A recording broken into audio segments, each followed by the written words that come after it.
હવામાન વિભાગની આગાહીના પગલે સમગ્ર રાજ્ય સહિત જૂનાગઢ શહેરમાં કાળઝાળ ગરમીનો પ્રકોપ જોવા મળી રહ્યો છે। ત્યારે ભારે તાપમાનના કારણે લોકો ઘરની બહાર નીકળવાનું પણ ટાળી રહ્યા છે, જેના કારણે ભવનાથ વિસ્તારમાં હાલ સુમસામ દેખાઈ રહ્યું છે।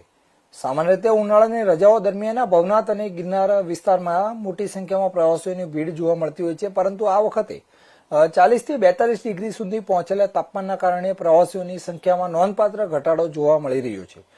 ત્યારે ભવનાથ વિસ્તાર સહિત સમગ્ર જૂનાગઢ શહેરમાં ગરમીની સીધી અસર જનજીવન પર પડી રહી છે। ત્યારે ખાસ કરીને મહારાષ્ટ્ર સહિત અન્ય રાજ્યોમાંથી આવતા પ્રવાસીઓ પણ ખૂબ જ ઓછી પ્રમાણમાં નજરે પડી રહ્યા છે। ત્યારે ગરમીના કારણે ગિરનાર રોપવે સહિતના પ્રવાસન સ્થળો પર અસર જોવા મળી રહી છે। આ દિવસ દરમિયાન રસ્તાઓ અને પ્રવાસન સ્થળોને લઈને લોકોની અવરજવર પણ મોટી સંખ્યામાં ઓછી દેખાઈ રહી છે।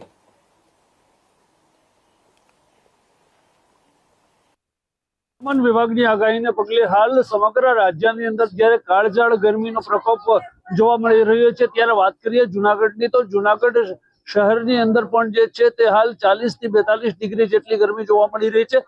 સીધા જ દ્રશ્યો બતાવવાનો પ્રયત્ન કરી રહ્યો છું। ભવનાથ વિસ્તારનો આ રોપવે સાઈડ છે, જે એશિયાનો સૌથી મોટો રોપવે જોવા મળી રહ્યો છે।